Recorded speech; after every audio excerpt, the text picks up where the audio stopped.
qual você diria assim que é o maior desafio de atuar nesse campo hoje? São vários, né? São vários. Desde os pessoais, porque você abdica de muita coisa.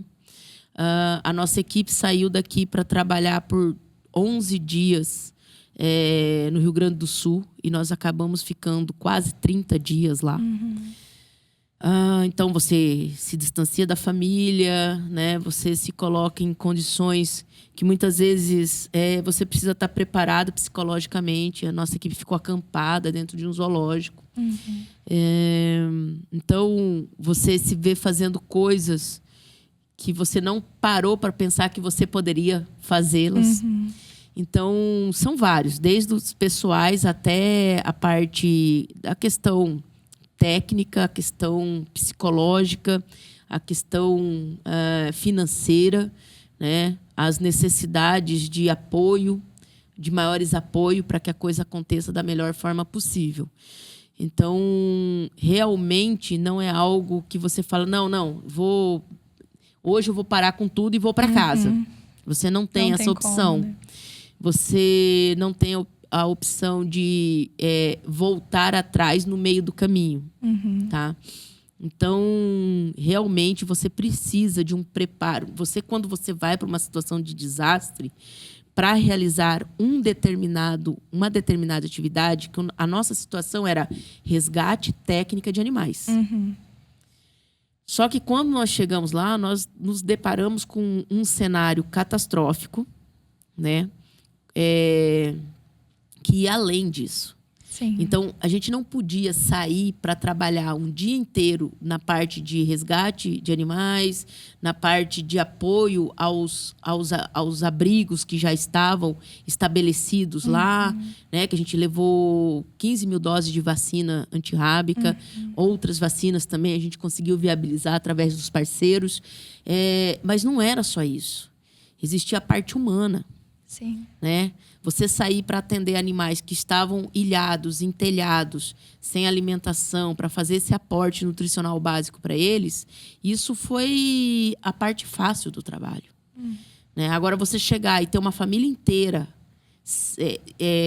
morando em cima do telhado da própria casa, para que ela não fosse furtada, porque os abrigos estavam superlotados. Né? Um pai de família disse, nós não temos para onde ir. A casa da minha mãe é aquela ali, ó. Aquela lá é a minha mãe, o meu padrasto, que também estavam acampados em cima do telhado. E eles não tinham água potável para tomar. Eles estavam racionando água. Então, a equipe teve que se reinventar, se readequar. Além do atendimento aos animais, a gente começou... Porque a gente tinha acesso aonde outras equipes não tinham. Né? Infelizmente, o Rio Grande do Sul estava contando com uma onda também de violência. Então, tinham, inclusive, grupos armados saqueando produtos. No nosso caso, o produto de interesse desses grupos, né? Eram os sedativos e anestésicos. Então, a nossa equipe desceu com a proteção da Polícia Militar do Mato Grosso do Sul. Em todas as operações, os agentes da segurança pública do MS estavam conosco, né? Então, e aí a gente vê o policial também virando um assessor direto de prestação de serviço à comunidade. Sim. Então, esses policiais que nos acompanhavam também passaram a fazer o serviço social. Né, de auxílio, de entrega de suprimentos, de água. A gente começou a distribuir cesta básica e em nenhum momento, nós encontramos pessoas que estivessem derrotadas, pessoas que estivessem lamentando a perda de tudo aquilo. A pessoa perdeu tudo. Você via quando a água começou a baixar, que a gente estava lá, você via a pessoa tirando todos os seus pertences para o lixo. Eram pilhas e pilhas de lixo numa mesma rua. E eram a vida das pessoas ali. Sim. E nenhum lamentava. Né? Agradeciam sempre o auxílio. Estavam ali muito firmes no propósito de de ter essa vida de volta. Então, são coisas que dinheiro nenhum no mundo paga.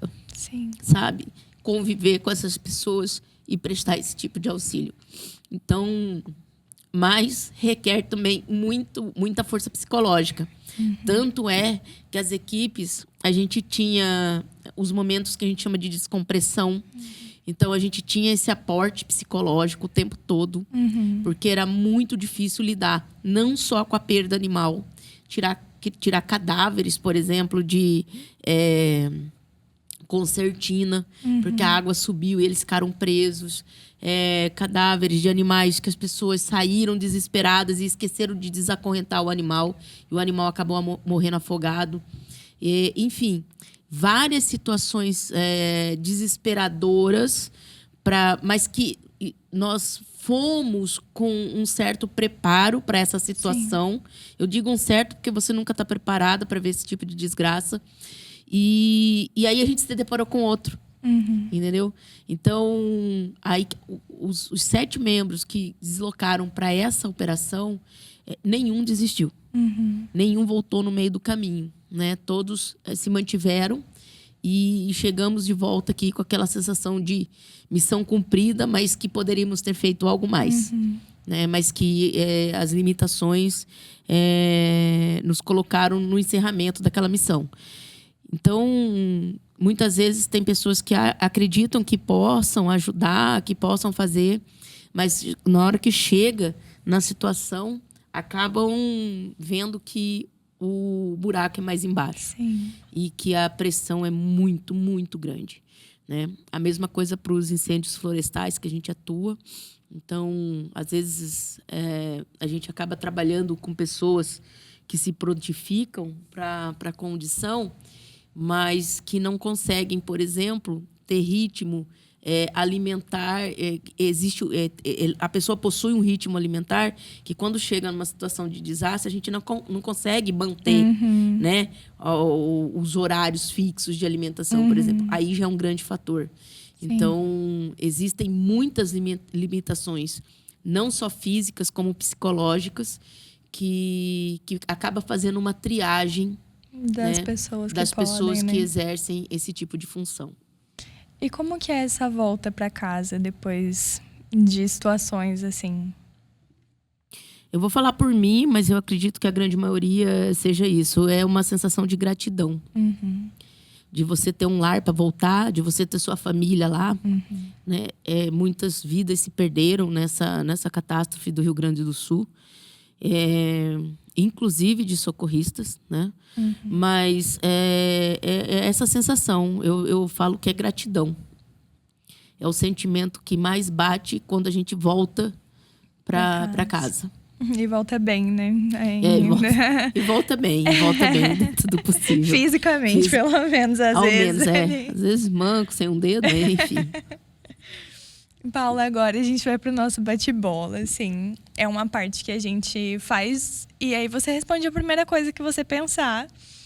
E a gente vai pra Paula fora dos resgates, fora da profissão. Mas a gente começa com uma pergunta que é um pouco relacionada. Então, se você não fosse veterinária hoje, não fosse bióloga, o que será que você estaria fazendo? Será que você teria ido pro handball? O esporte é minha segunda paixão, né? Mas eu sempre falo para os meus alunos, inclusive, eu não me vejo fazendo outra coisa. Com certeza eu estaria envolvida em alguma temática próxima à causa animal, principalmente ao contexto da conservação. E se você pudesse ser um animal por um dia, que animal você seria e sucuri. Por quê? Sucuri, entendeu? Ela não precisa ser rápida, né? Porque ela tem força suficiente. Ela impõe respeito à distância. Ninguém quer chegar. Entendeu? E é um animal, assim, com uma longevidade monstruosa.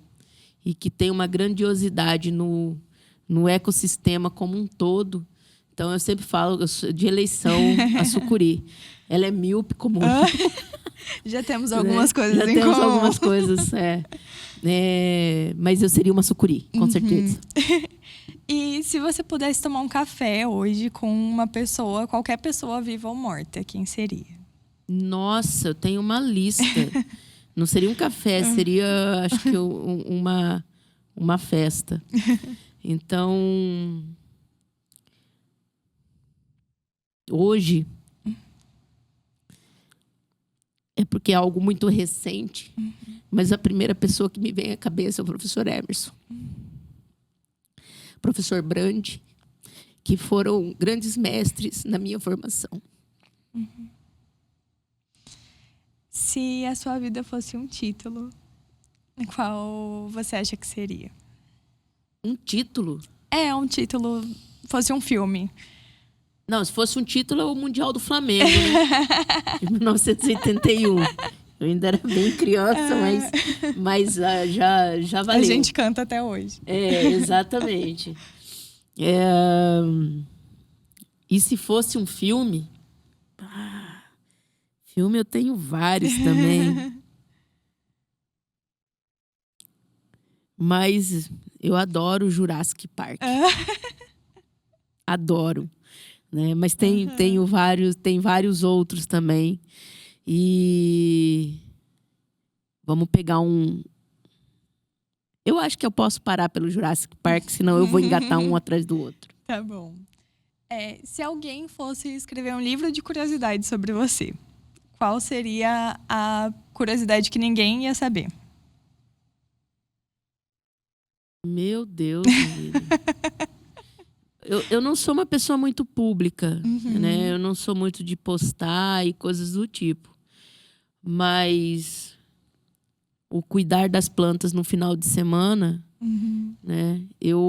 Foi algo que eu desenvolvi e não faz muito tempo, né? Porque até então... O meu foco sempre era o lado animal e eu sempre fugia das aulas de botânica. Que o professor Reginaldo e a professora Maineide não me ouçam. Mas hoje até que eu tô uma boa mãe de planta. Tá gostando? Sim, sim.